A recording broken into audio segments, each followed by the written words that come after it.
Buenas, seguimos con el aprendizaje para los no obligados a llevar contabilidad. Formulario 110.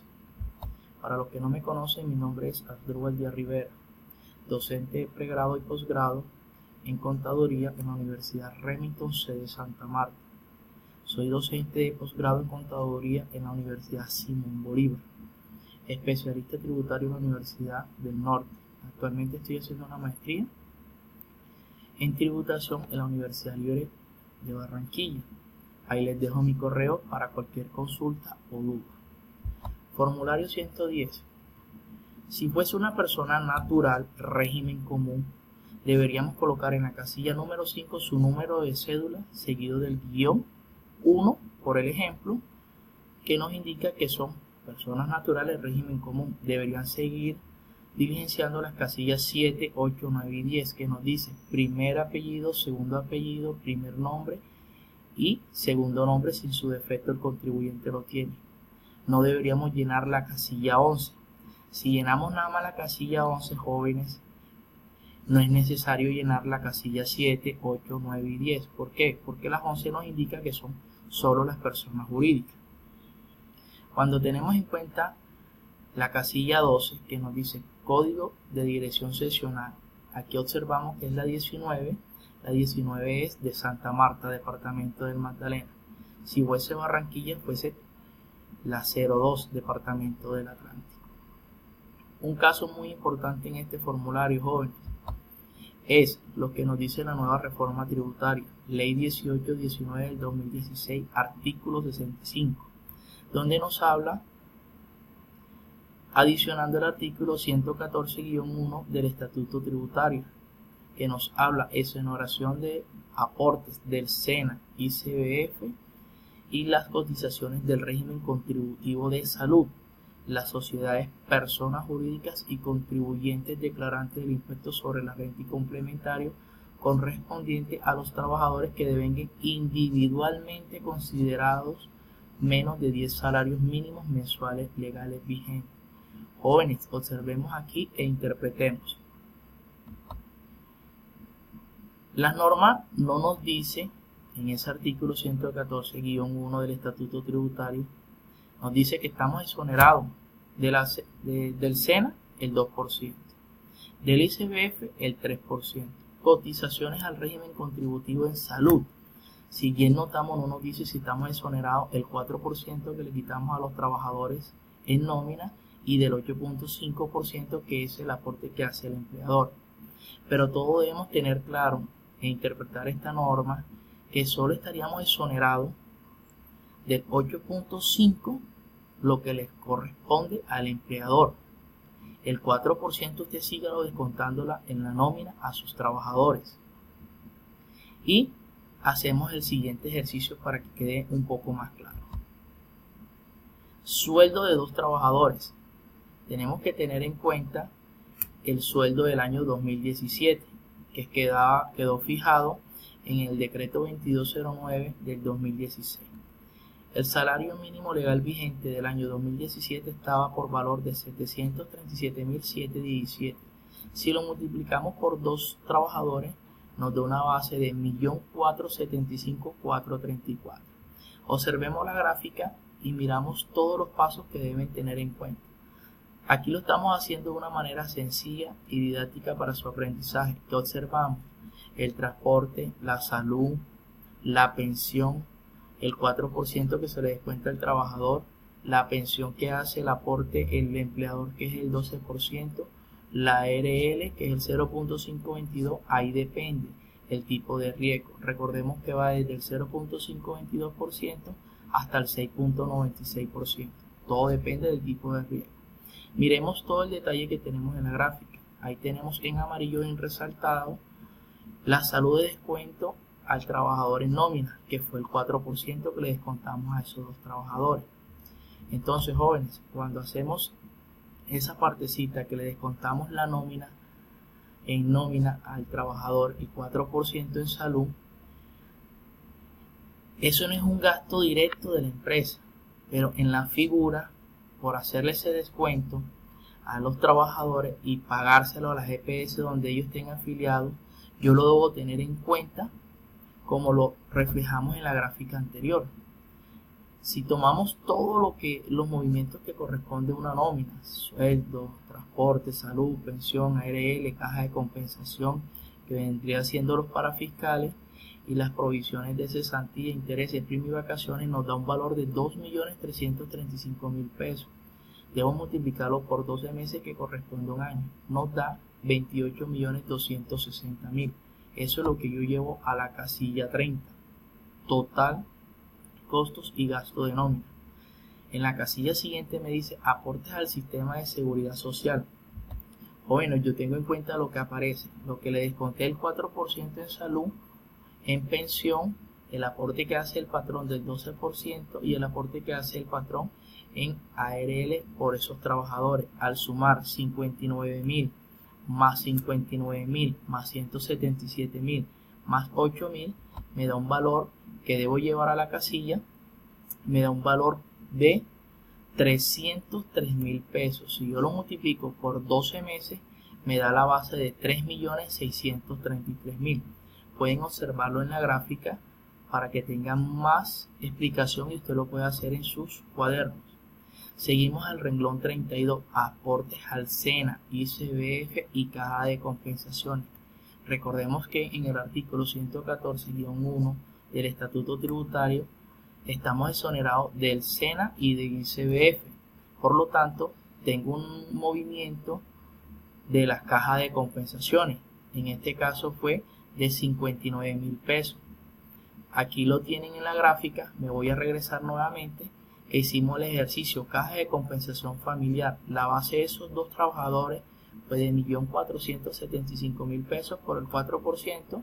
Me da como resultado 59.017. Es lo que yo llevo al renglón 32. En este punto es un punto de análisis. Recordemos nuevamente que la norma nos dice en el artículo 114-1, están exonerados del SENA, ICBF y de las cotizaciones al régimen contributivo de salud. Analicemos e interpretemos. No nos dice si es exonerado del 4% o si es del 8.5%. Ese es un tema que tiende a confundir.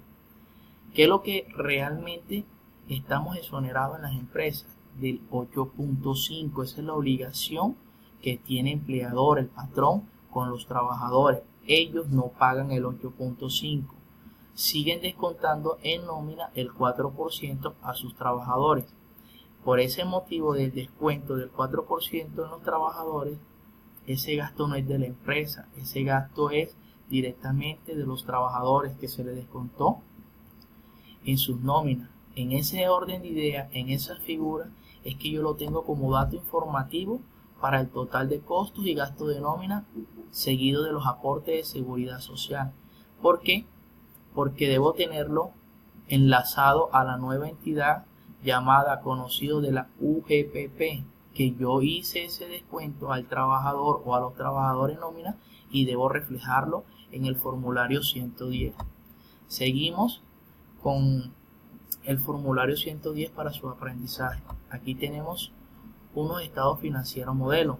Observamos efectivo y equivalente al efectivo, nombres que ya debemos ir manejando en el tema de las NIF.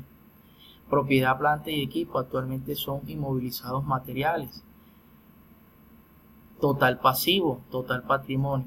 ¿Qué llevamos a los renglones siguientes? O sea, 2.533.350. Lo que está en azul, jóvenes, es lo que yo voy a llevar al formulario 110. Observemos la siguiente manera del paso a paso, los renglones que voy a seguir. Tome apunte, coloque las cantidades que están en azul para que lo lleve a su respectivo formulario a los renglones que corresponden. ¿Qué observamos? Que los 2.533.000 lo llevé a la casilla 33. Los 39.857.000 lo llevé a la casilla 36, que fueron los inventarios. Las propiedades, planta y equipo, la llevé a la casilla 37, para que me arrojara un total patrimonio bruto de 296.094. El pasivo fue de 6.857.000 para un patrimonio líquido de 289.237. Recordemos nuevamente el balance general.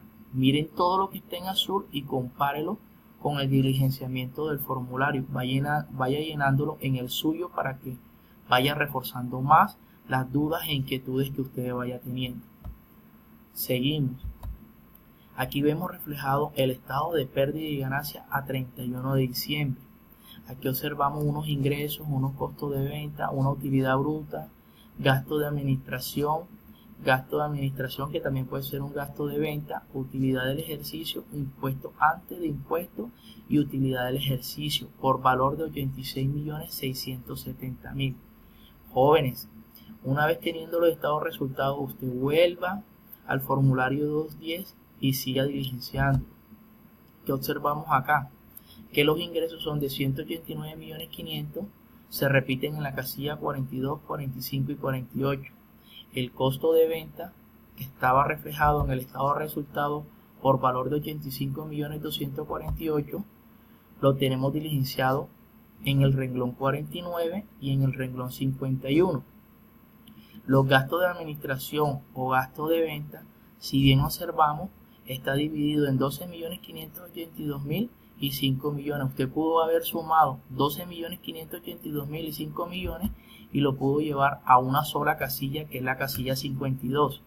Pero para extender un poco más el ejercicio lo separamos. 12.582.000 gastos de administración y 5 millones de pesos como gasto de venta, para un total de 17.582.000.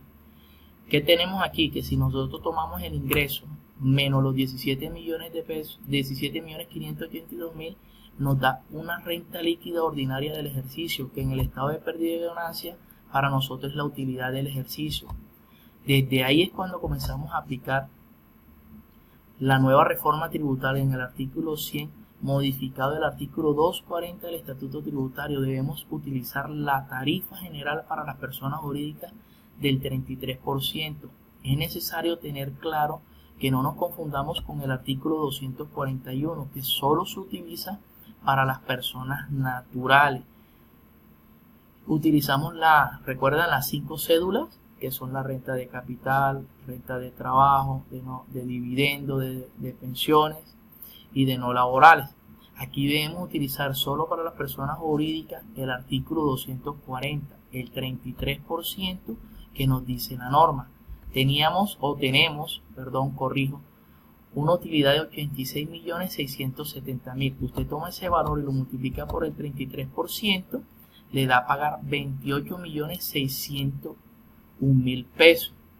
Como podemos observar, hizo falta un cero, pero el total es 28.601.000 pesos.